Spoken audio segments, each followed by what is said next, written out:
শ্রীনগর ভূস্বর্গ যখন বিভীষিকার মুখে। গত 52 বছরের রেকর্ড ভেঙে জম্মু কাশ্মীরে শুরু হয়েছে প্রলয়ঙ্করী বৃষ্টি। উধমপুরে গত 24 ঘন্টায় 629.4 মিলিমিটার বৃষ্টিপাত হয়েছে, যা 2019 সালের জুলাই মাসে 342 মিলিমিটার বৃষ্টি রেকর্ডকেও ছাড়িয়ে গেছে। একই সময়ে জম্মুতে 296 মিলিমিটার বৃষ্টি হয়েছে, যা 1973 সালে 272.6 মিলিমিটারের পুরনো রেকর্ড ভেঙে দিয়েছে। প্রাকৃতিক এই বিপর্যয় ভয়াবহ ভূমিধস ও হড়পাবান ঘটিয়েছে, যার ফলে উপত্যকার স্বাভাবিক জনজীবন সম্পূর্ণ বিপর্যস্ত।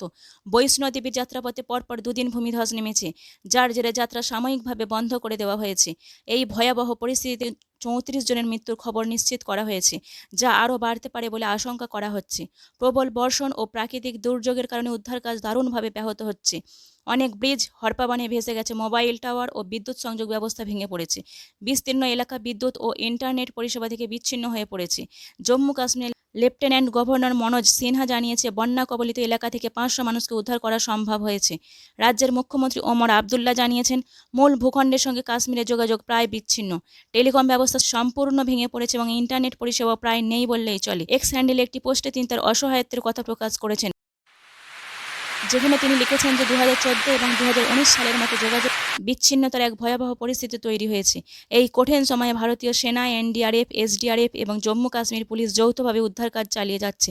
স্থানীয় স্বেচ্ছাসেবকরাও দুর্গতদের সাহায্য করতে এগিয়ে এসেছেন।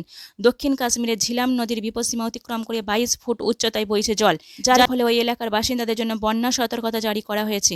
আবহাওয়া দপ্তর জানিয়েছে, জম্মু সহ একাধিক স্থানে বজ্রবিদ্যুৎ সহ ভারী বৃষ্টি আরও কিছুদিন অব্যাহত থাকতে পারে।